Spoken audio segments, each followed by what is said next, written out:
Clifford the Big Red Dog, there's other channels through which he could process his trauma that don't necessarily mean villainy. He could go to therapy. I think that Jack Skellington is a very interesting conversation about action versus intention. He's an imperialist, first of all. Let's talk about that. Bruce Wayne being a billionaire, that means he can basically buy whatever media conglomerate owns the Wreck-It Ralph video game universe. So basically, he could just shut it down and boom, all of those characters goes away. This is the Top Shelf Takes Championship Final Round.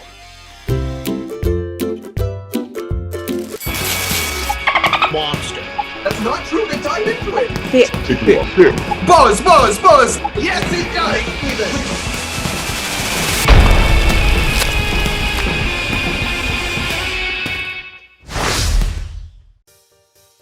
Hello and welcome to the Top Shelf Takes Championship Finals. My name is Tim Etzel, and tonight I'm going to be overseeing as judge.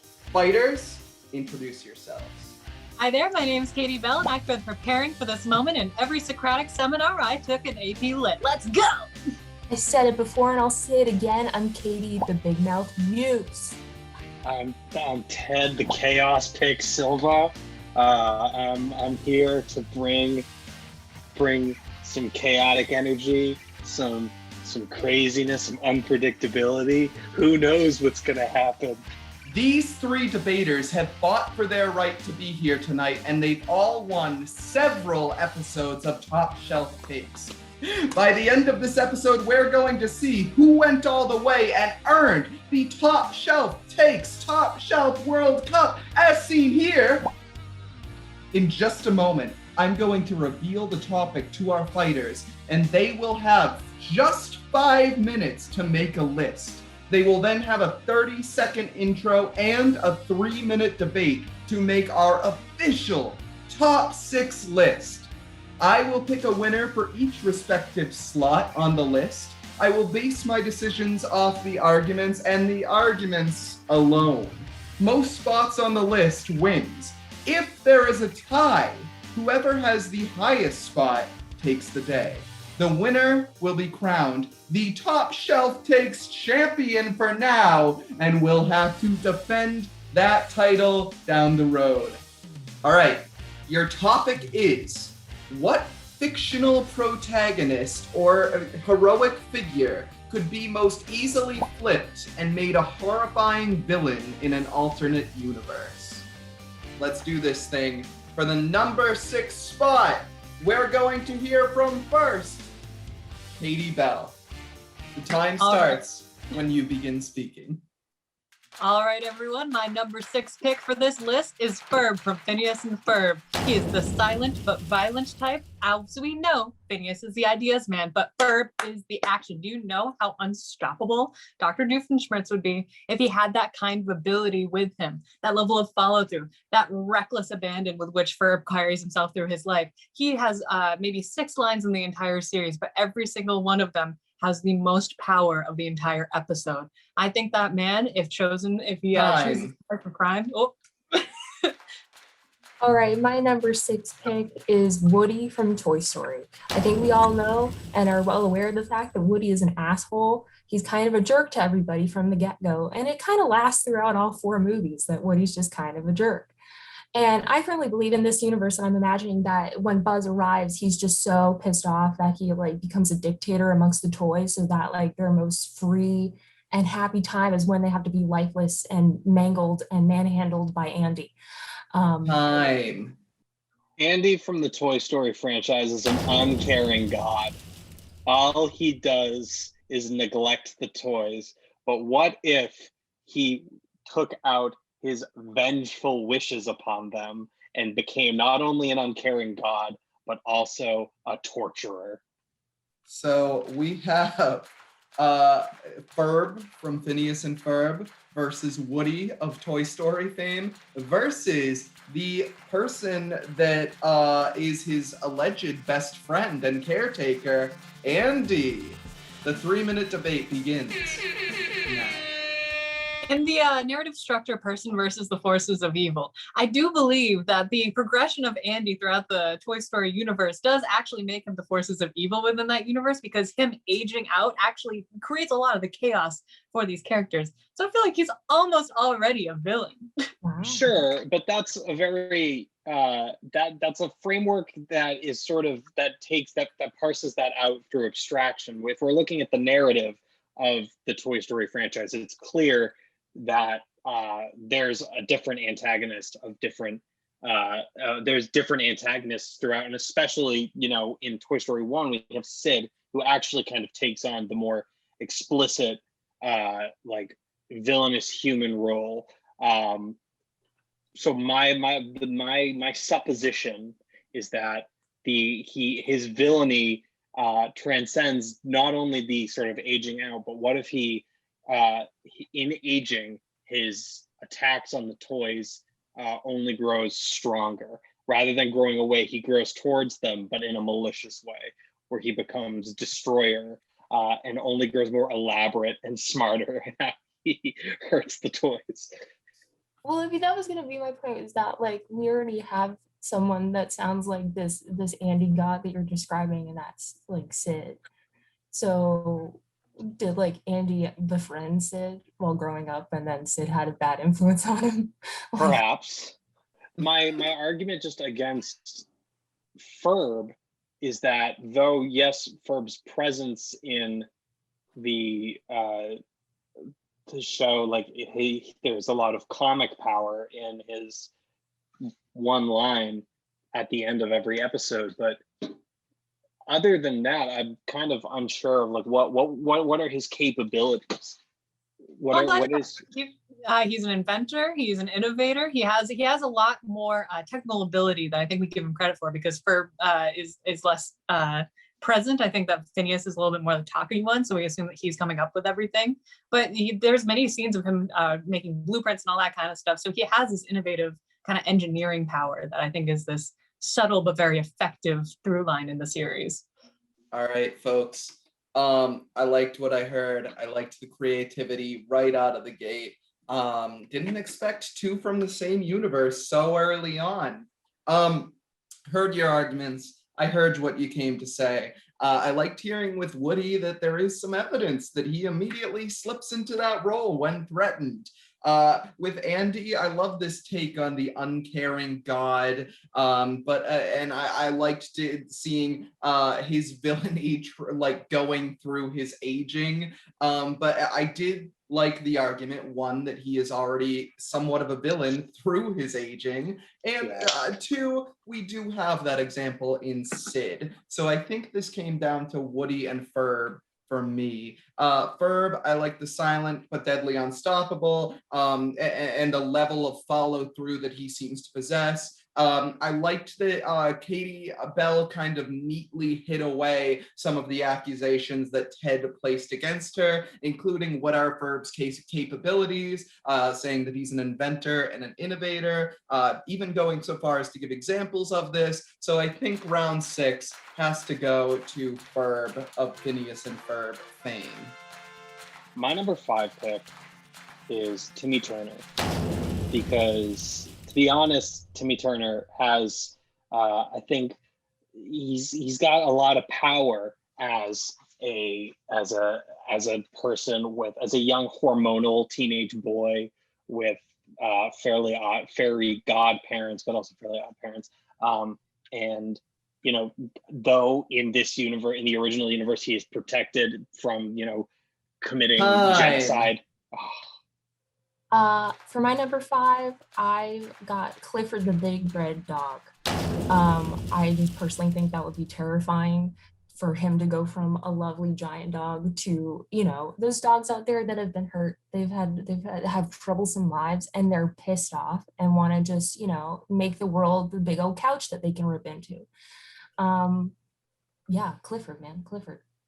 All right, my number 5 pick is Alfred from Batman, specifically the animated series. So, as we know in the Batman universe, Alfred is facilitating a lot of the invention. You can sense a theme in my choices. He is doing a lot of the things that go behind what makes the man in the Bat costume the most fearsome protector of Gotham. And if he ever was to double cross Batman, he would be ripped to shreds, and all of Arkham would just be absolutely just torn apart.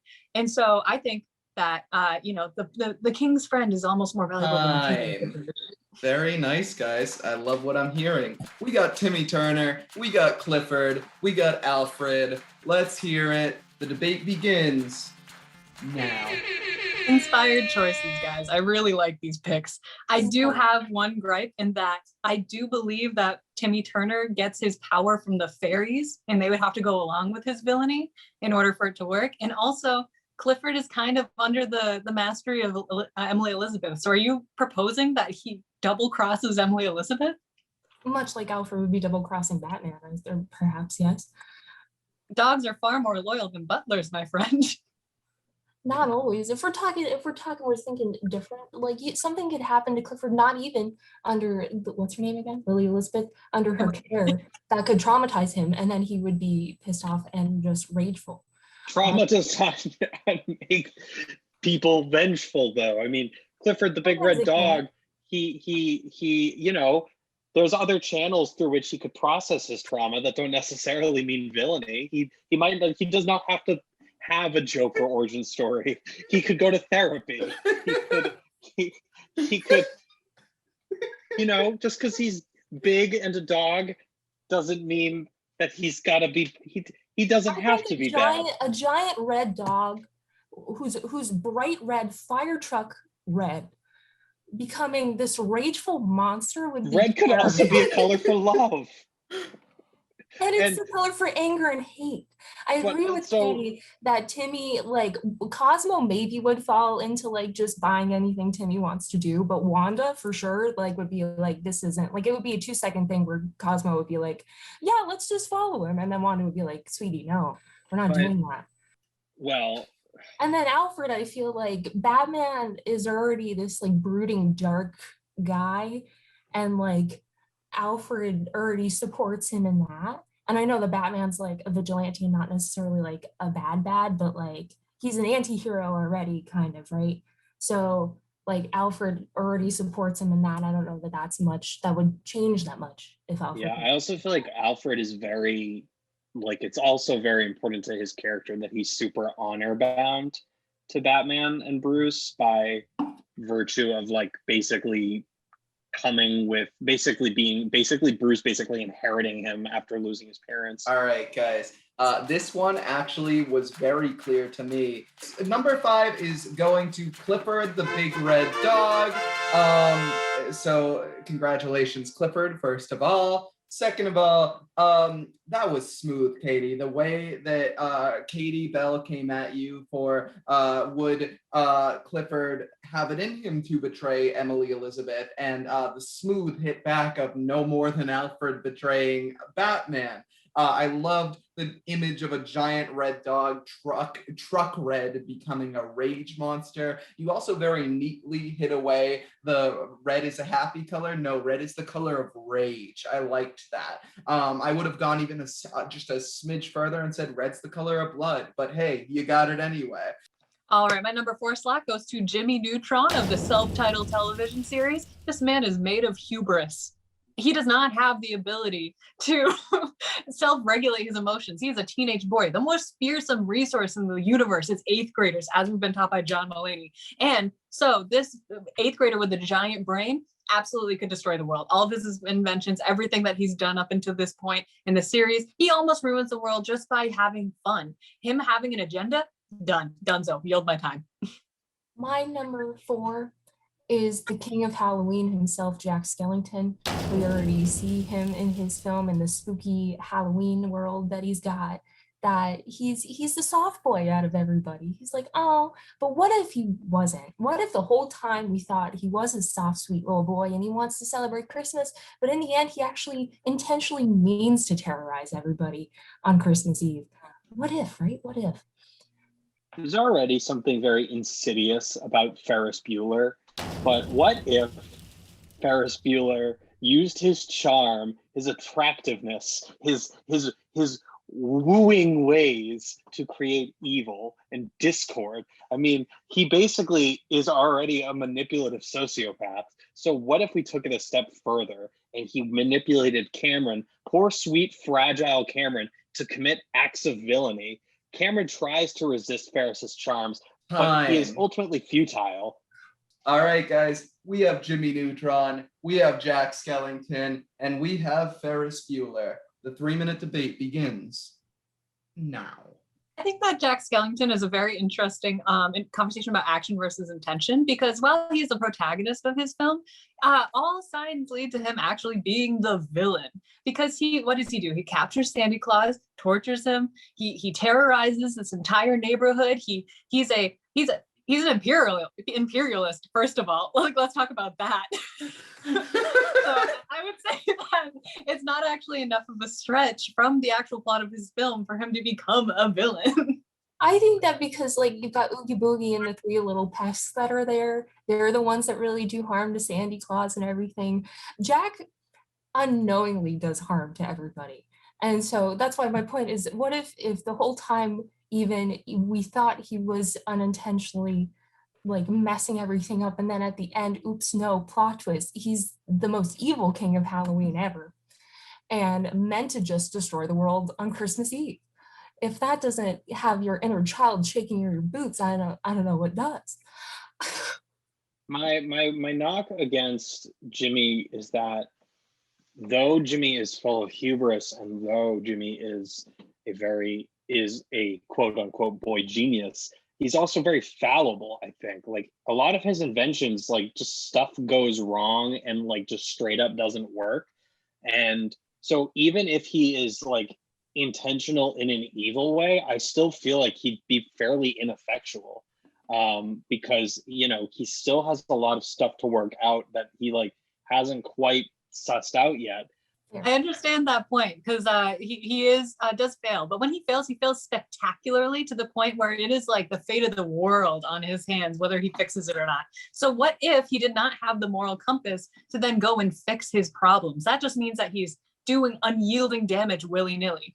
I love Ferris Bueller as a choice. I think it's inspired. I do have to say he is bound by human laws as at the same time. He doesn't have this fantasy aspect to him that I think loses him a slight edge to that. Sure, but though Jimmy Neutron takes place in a world where there's like, it's a cartoon, so there are like fantasy scenarios, he is also still to some extent bound by human laws. And I think that again, like though Jimmy Neutron's like he fails spectacularly, I think it assumes then that he, if he is trying something and he just fails and doesn't clean it up, that to me just like does not necessarily demonstrate like malice or malintent, but necessarily it just kind of again sort of like buffoonery. Our number 4 pick is Jack Skellington. Though Bruce Wayne is Batman and is fighting for good, he's also a billionaire, which makes him basically inherently evil. And so by being a billionaire and hoarding resources and hoarding wealth and not really doing anything for the common good, he is destroying the earth and contributing to wealth inequity. And he's also like beating up poor people. He's basically a cop. Wow. Okay, my number 3, another Disney boy. I've got Ralph of Wreck-It Ralph. Just kind of like Jack Santa thing of like everyone hates him. He's set up to be the bad guy. What if he just was? What if he just really let it all get to him and he never met Vanellope and he never even left the Fix-It Felix game and they just picked on him all the time. He'd be rageful, like the Hulk. Think Wreck-It Ralph becomes the Hulk. My number 3 pick is Cosmo and Wanda from a previously unexplored universe. So short of like tax fraud, they have unbounding power. Wanda is proven to be the smartest fairy in that known universe. And with like Cosmo's like absolutely like just unpredictable chaotic energy, I think that they would Bonnie and Clyde their way to like full world domination. I don't know if there's any limit to what they would be able to do. I think they could take over the fairy government, whatever the kind of hierarchy they got going on there, maybe from the inside, and then the world. For one thing, Bruce Wayne being a billionaire, that means he can basically buy whatever media conglomerate owns the Wreck-It Ralph video game universe. So basically, he could just like shut it down and boom, all of those characters goes away. And also, he could like literally just beat up everybody who plays the game and beat up all of the shareholders because fighting now? he has martial arts skills. Are the antagonists fighting now? It's like super fight. It's like who would They can. I mean, against each other? he could. I mean, basically, You unplug the game. Batman. yeah. I mean, he's got the power to. That's I mean, streaming and media conglomerations, they give the illusion of individual ownership, but none I of just it's feel real. like you're pointing out that Batman is already like not a good dude, and that's not like a big like take. Like, I'm arguing that he is just a On hop, good skip, and sides a going jump back. away from full villainy. I am saying that right now he, you know, we think of him as you know, he's a vigilante, but you know, it's okay because his parents were shot, but he has like he's again just a little pivot away. You know, if we think about like Elon Musk and Jeff Bezos, you know, he could like start investing in cryptocurrency and start stripping the earth from resources. He could again keep perpetuating the wealth inequalities. He could also just like buy every media conglomerate or like take over the world. He could develop another like Alexa type thing and become like super Jeff Bezos, who can also beat people up. Person doesn't even have to do with him being Batman. It just has to do with him being. It's just Bruce. I'm Wayne. talking Not about Batman, Bruce Wayne. right? I'm saying It's Bruce Wayne. And you Interesting. know his. But so that there's all of that. There's like the Just the type of person. plus the fact that he's Batman and like knows jujitsu and like beats up criminals who are often just like poor people trying to get by, who like robbed a liquor store because they needed the money. I mean, yeah, there's like the Joker. Cosmo and Wanda, like again, I think it's the thing of like Wanda, you know, is fairly headstrong, but I feel like Cosmo's gonna drag her down. And No, again, no. I think Their relationship, he completely bows to her with everything throughout the entire series. She is running that ship. He is just a yeah, but passenger. she is always having to like clean up his mess because he's always like doing dumb stuff. So she's always having to like step back and clean up his mess. So like she's not able to get very far. Also, like I feel like they're pretty low on the fairy power totem pole. So I was thinking that too. I immediately thought of the genie guy from the show. The genie dude's like super powerful. Like, and also their parents now, like they don't have time. Like they have to take care of baby. It's a perpetual self-proclaimed, like it'll take care of itself. It's fine. They have like, I'm just saying, their superpowers, the amount of power that they have individually. Batman already exists in real life as a supervillain. His name is Elon Musk. We already have that, and you know what? The world's still turning up, not super well, but it's here. Yeah, but Elon Musk can't like beat people up with jujitsu and like doesn't have like. I don't know that we'd stop him. I think for the number 3 spot, I'm gonna have to give it to Cosmo and Wanda. So my number 2 pick is Rick Grimes from The Walking Dead. I'm going to count both the comics and the TV show in this. So Rick is constantly like a step away, like he's on the precipice, and nothing is scarier than the apocalypse with a dictator. As we see time and time again throughout that franchise, the governor, Negan, if there is a leader, a strong leadership personality that then leads their coven of people to do evil things, it is the scariest, most dangerous thing in the world. And Rick has some of the best, strongest fighters tested time and time again throughout this universe. So if he was leading them in the wrong direction, there'd be no proof left. My number 2 pick is Katniss from the Hunger Games. Similar to my other choices, it's pretty much what if Katniss, we see her go through this whole journey. She hates the capital. She hates all the leisure and life of luxury that they lead at the expense of the other districts. But then, you know, she gives into it. or she just has a turning point where she just gives in to the Hunger Games and she just rips everyone to shreds, including PETA, maybe even Rue. Like, what if Katniss just became the bad guy? Whenever you're My ready. number 2 pick is RoboCop. Because, well, he's a RoboCop. He can kill people, and he is programmed by a massive corporation and the police force. And though he is, again, like framed as being like for the good of the streets, he could easily be corrupted. I mean, Ted's last argument was there's a billionaire, and this argument's that they're a cop. Like, you're pulling from real life, dude. Pulling from real life. Yeah, I am. It's true villainy. I don't need to go to an alternate universe. I mean, as scary as like a robot killing machine is, I feel like we've seen how to finagle our way out of it. I think that it's a relatively overcomable thing. Put him in the rain. I don't know. In RoboCop, there are scenes of him in the rain, and like he's just fine. So I don't know. Like, throw him in the ocean, no. tie bricks around his waist. Like, I think they're like, it's a little But too he'll kill you before you for me. do that. He's got guns and large amounts of physical strength. So do real cops. Right, I'm like, is the question like, is a real human cop more scarier than a robot? I would argue cop? And that the police force. Well, like the humans more scary when we're talking about RoboCop real is a people. stand-in for the Billionaires entire police scary. force because they Human control cops, him. They control him. So he is like the most powerful like representative of the entire like evils of the police force. So he can like exert all the brutalities of like policing. So I'm so sorry. Everyone's imprisoned, not to get political.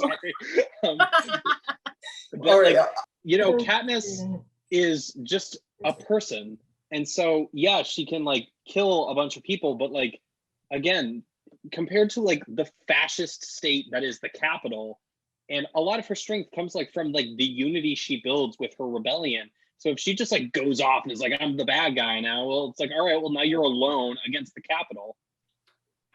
But no, she would join the Capitol. That would be like a detrimental message to young readers and viewers of the films. Oh, okay. All of a sudden I misspoke. What like would the Capitol like? They love using her. They would like love to continue to use her at her own will. She would give into like not being independent. But would she at that point be any different than like Finnick pre-revolution? Like, wouldn't she just kind of just be playing into the hands of the Capitol like all the other past winners have? Like, would she be more special than they are?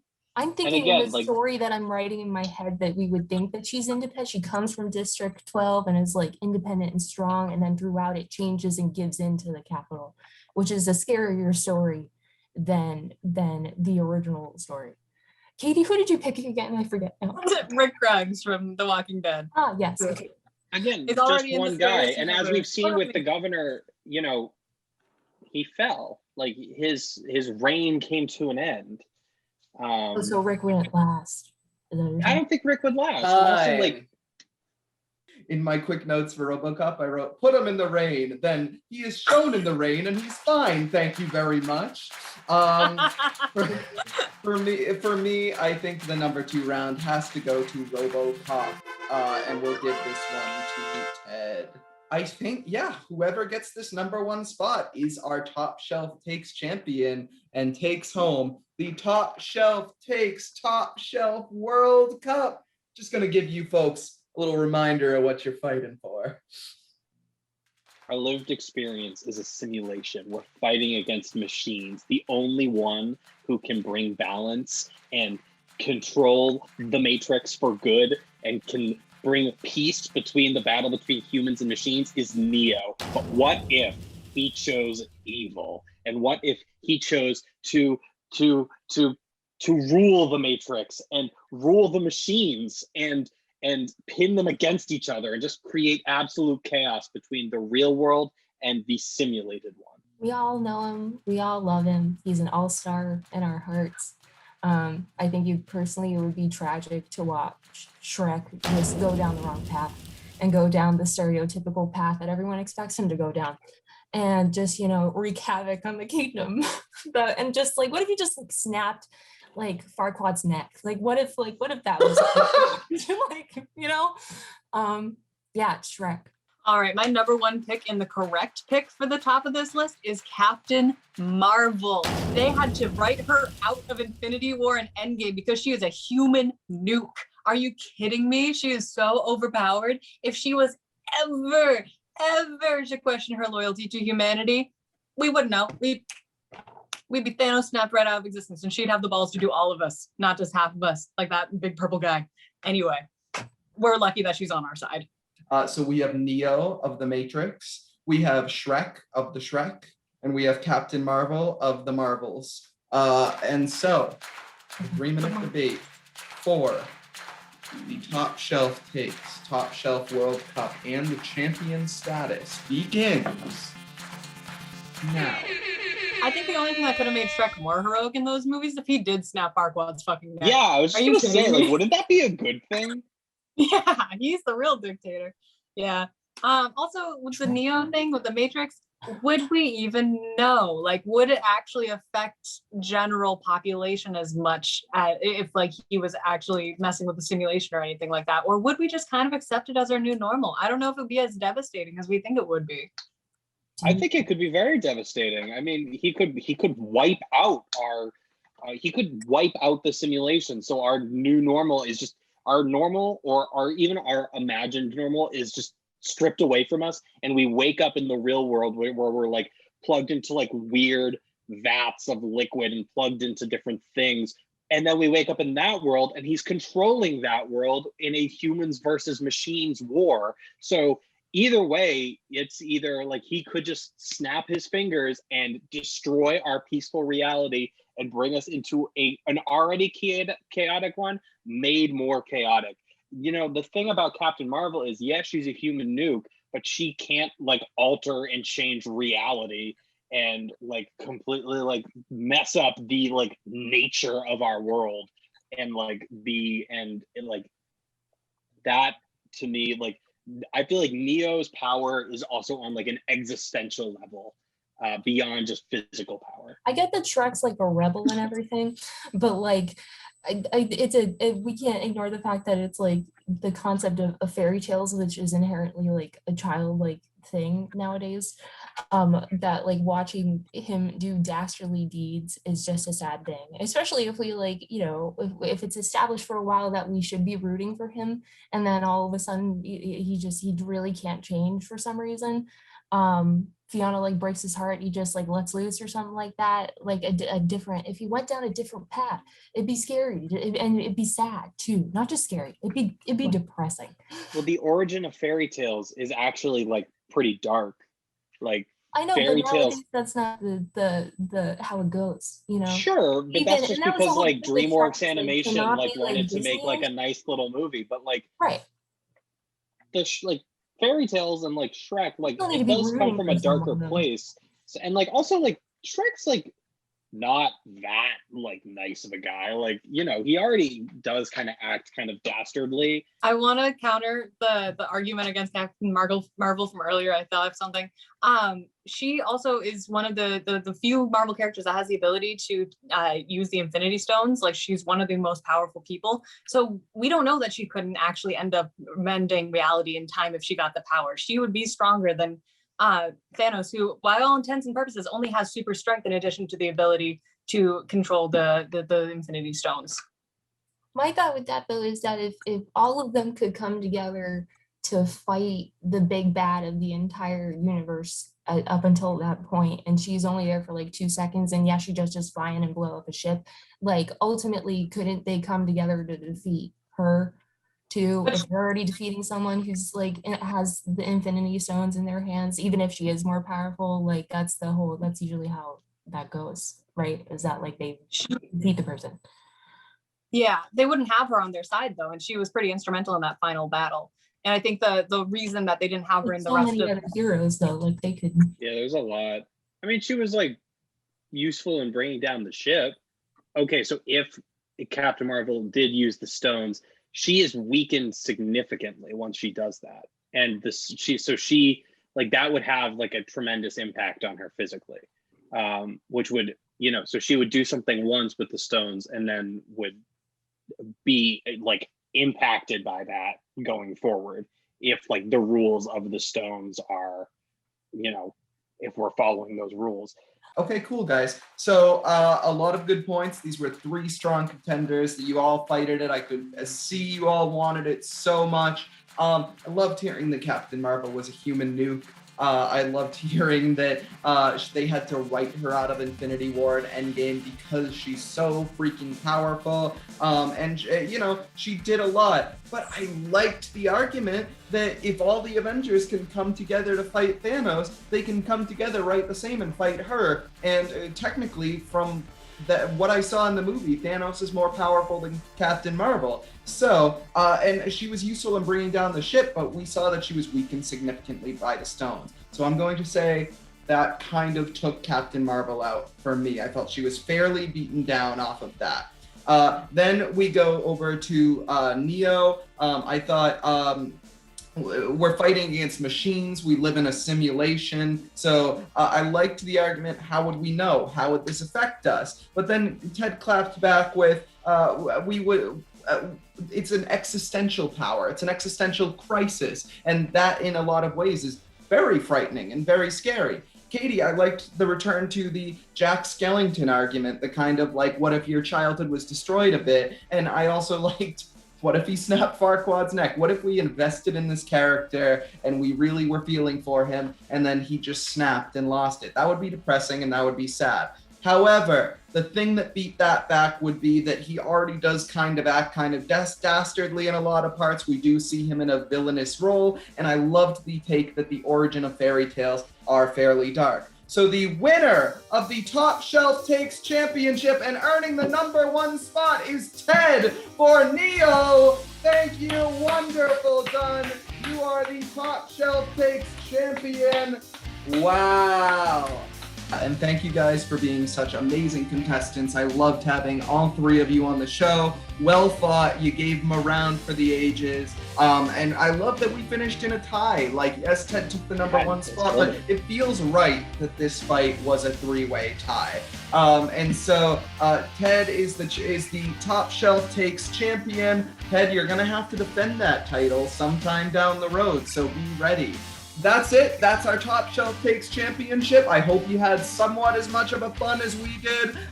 If you liked what you saw here and you want to see more, click like, hit that subscribe button for more content just like this. If you agree with our picks, if you don't agree with our picks, let us know what your list is. Let us know down in the comments. I would love to hear what you have to say. Of course, it's not going to be the actual list because that's already been decided, but we'd still love to hear all about it. This has been Top Shelf Takes.